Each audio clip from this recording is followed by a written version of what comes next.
Well, first of all, what is an integrator and why do I need one? Great question. Everyone needs one. Everyone should have one. And I'm going to explain to you straight after this why you do and the power of having one in your business right now.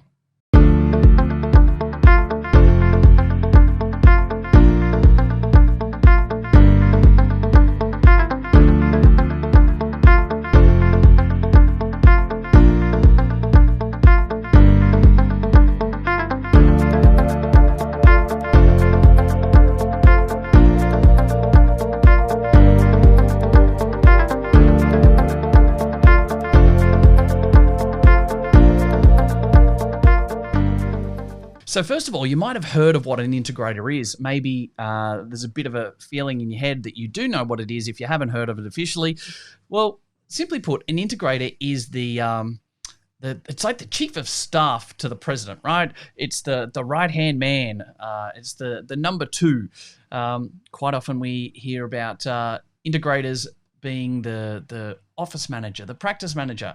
Maybe it's the whatever manager, something manager. It tends to always, we tend to fluff around with it, have it as a practice manager or the COO and all these different sort of names and terminologies and things like that for what the actual role is and the person's role is.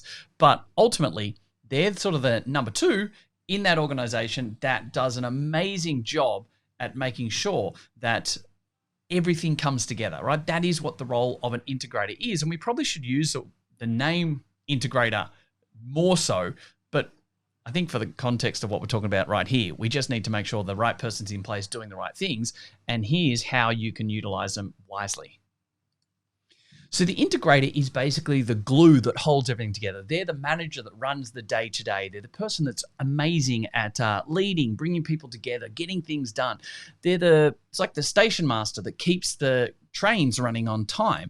And that's why it's probably something that we associate with, like that chief of staff or the president type role, but it's actually normally the person, just left of that presidential role that is the general manager that runs things on time, that does the day-to-day, that is the most important avenue in the business. And that is ultimately the integrator. Now, the integrators aren't the visionary people. The visionaries are the people like myself that want to, dream big, think big, decide to break something and rebuild it, be creative, be innovative, be really dynamic, and try and pull things together that may not have ever been done before.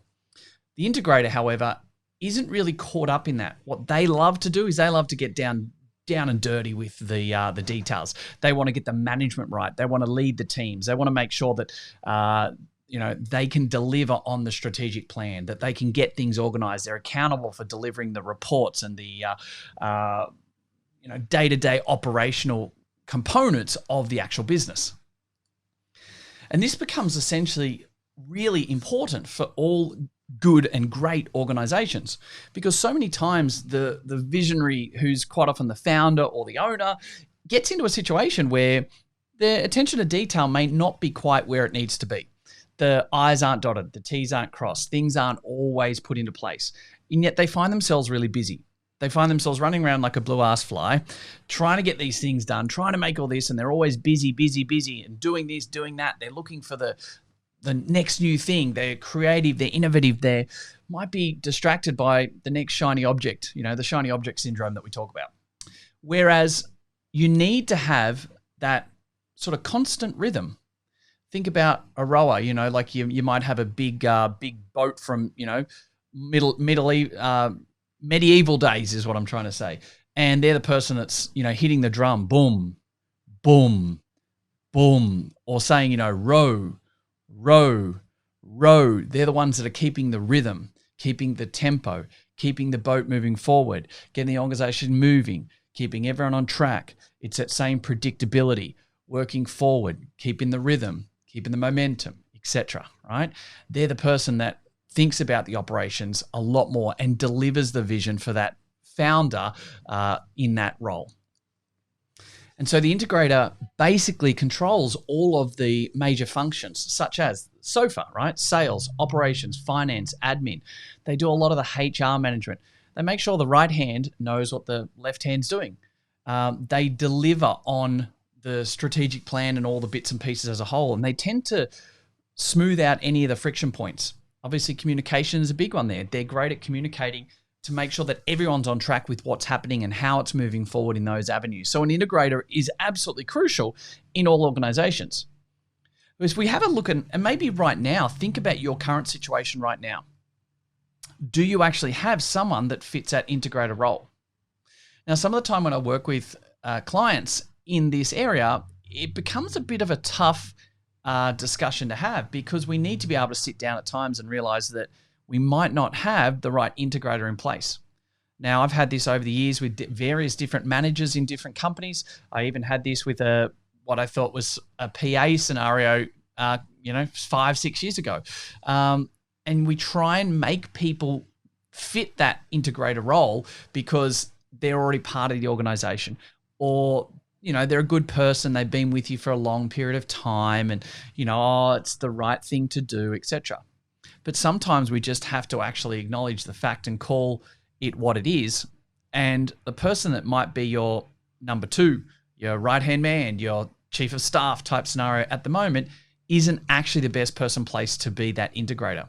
You need to have someone that is in a situation that, they're great at what they do, but for the current person, but the integrator must be driven hard to make sure all the operations are taking place, to make sure that daily routine, the day-to-day management of people are in place. The reports are done, the I's are dotted, the T's are crossed, everyone's fulfilling their role. No one's sort of a little bit lax on, getting that report done or getting that sales. No one's falling behind on the time they put into the marketing, or maybe it's to do with the practitioners not getting notes done, etc. Like, all of these things need to be just methodically done all the time. They're the person that doesn't slip up and let those things go forward if they're not completed. So if we look at what an actual integrator does, let's just quickly name some of the actual, words that they actually operate within. They have clarity, communication, focus, they're accountable, they follow through, they create team unity, they execute well, they're the glue that sort of holds the organization together. They work off the operations and the report side of things. They prioritize, they don't allow obstacles and barriers. They get that smooth day-to-day running. They're the type of, words and phrases that we associate with a really good integrator and what they actually do. In addition to that, what integrators quite often are as well is they tend to be really good at personally wanting to develop and grow. They want to be a problem solver and a forward thinker in the role in which they play. Obviously, they need to be doing all of those other traits, and that's who they are as a person, right? You can't sort of just fake it till you make it. You either are this or not. But they're the type of people that are, they're often quite resilient as well, quite adaptable to change because they need to be in that role. But there's also probably a couple of things that integrators aren't, right? They aren't pessimistic. They're not the person that walks away from a meeting or a challenging situation and goes, oh, well, that's not going to happen. That's not them. They're like I said, the forward thinkers, the problem solver. They're the one that sits back and goes, okay, although this might be really hard, really difficult, how do we make this? They walk away and they come back with solutions and ideas and forward thinking, proactive, adaptive avenues and options that can be pursued to make things happen. Another thing that an integrator isn't is they're not the attention-seeking glory hunter, right? They're not the one that has to be up on the pedestal that gets the awards and the kudos. They just are happy to work in the background, make things happen, move forward, and they don't have to be the one that takes the credit, right? They tend to always work a little bit slower than what the visionary does. And so sometimes it gets a bit frustrating between the integrator who wants to go slow to be able to go fast and the visionary that wants to be over here doing this, but then climbing that mountain, then also doing that, starting this, running this, boom, boom, boom, boom. And they're just like, no, let's slow down and get these things done, right?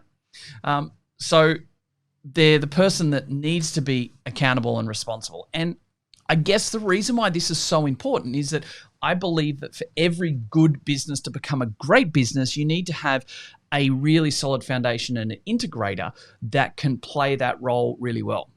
The challenge is that most of the time you'll hear this right now, for instance, and think, oh, that's Johnny or that's Mary.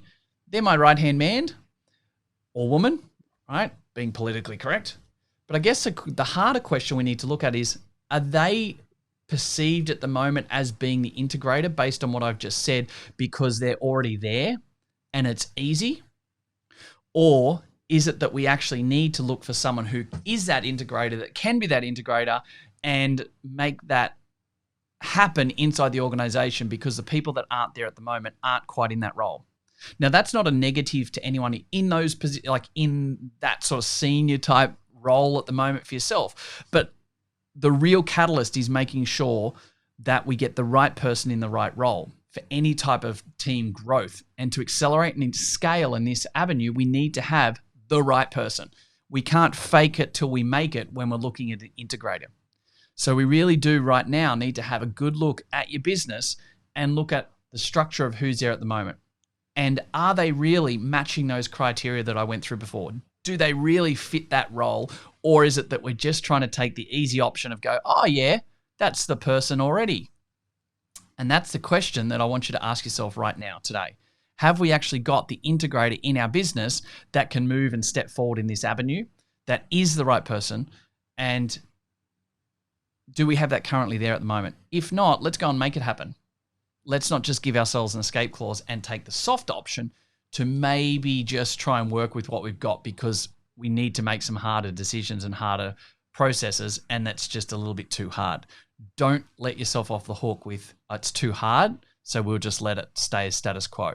Because honestly, having the right person and the right integrator in this type of situation in your business will be the difference between accelerating, scaling, and achieving everything you want in the 6, 12 months and beyond, or having to be a lot more content with not getting to the level that you thought you were able to do so.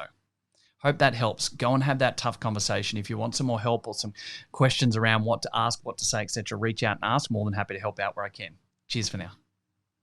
Hey guys, thank you very much for listening to another episode of the Profitable Practice Podcast. I would love nothing more than for you to be able to leave a review. I get so much joy out of listening and reading the amazing things that you guys say about this. So please subscribe to our channel, leave a review, and share it with your friends. Let's get some more fantastic information out there so all of us can grow the industry together. Cheers for now.